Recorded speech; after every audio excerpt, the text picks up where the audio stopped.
j'espère que vous allez bien. Aujourd'hui, je vais vous parler des oignons. Je vais vous donner des petits trucs.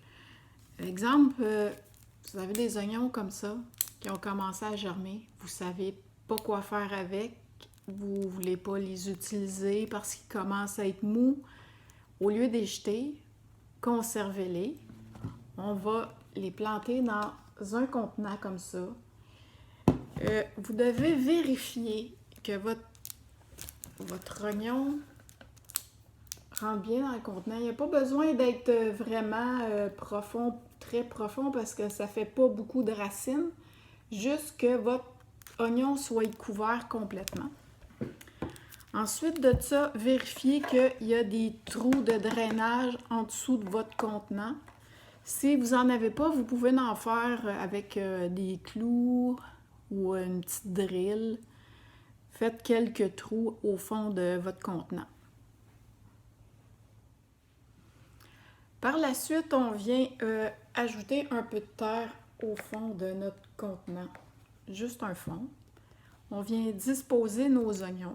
Vous pouvez les mettre quand même assez proches, étant donné qu'ils sont déjà gros, formés, il n'y a pas de problème. Vous pouvez en mettre plusieurs, 3, 4 par contenant.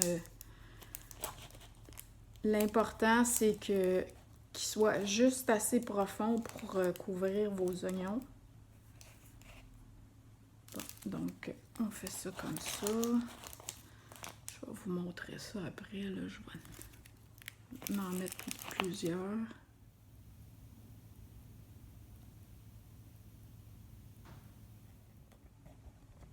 L'important, c'est que vous soyez capable de couvrir votre oignon avec la terre dans votre contenant. Maintenant, on remplit notre contenant de terre. On va mettre de la terre jusqu'à la base de nos tiges. Quand nos tiges commencent à sortir de nos oignons, on met de la terre jusque-là. Même si les tiges là, poussent vers le bas, c'est pas grave. Avec la lumière, elles vont se redresser. Elles vont aller chercher la lumière. Puis, elles vont verdir. Quand elles seront plus longues, vertes, ça va prendre une couple de semaines, vous allez pouvoir tailler vos tiges et vous en servir pour cuisiner.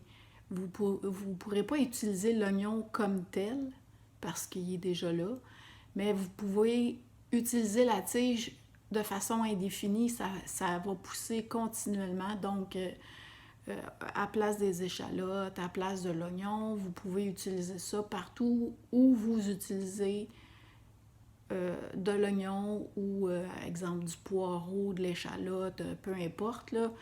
Vous avez juste à couper votre tige, puis la ciseler, l'utiliser telle qu'elle, ou cuite, ou en décoration, ou peu importe. L'important, c'est d'attendre qu'elle ait une certaine longueur, puis qu'elle soit verte. Dès qu'elle est verte, là, vous pouvez l'utiliser. Ça va être excellent. Puis en plus, ça ne coûte rien, ça pousse tout le temps.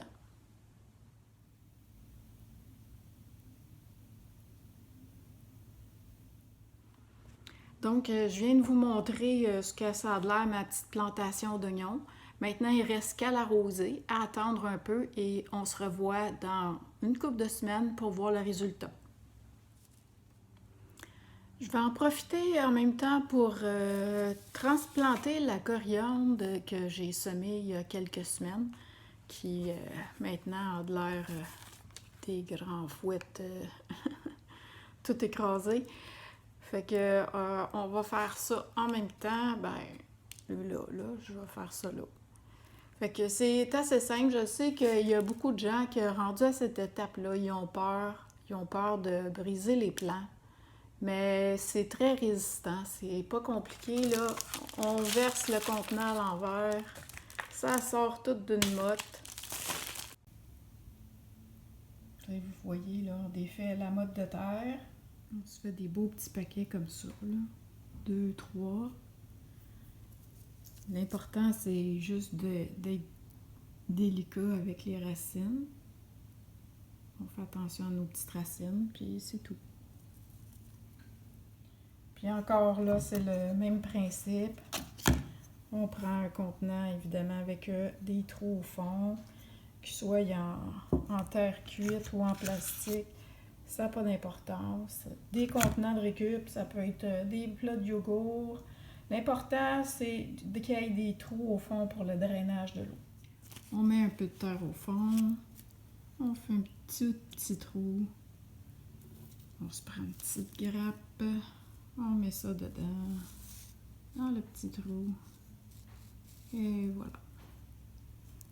Puis maintenant, on met de la terre tout le tour. Puis là, comme vous voyez, là, gênez-vous pas. Vous pouvez mettre de la terre.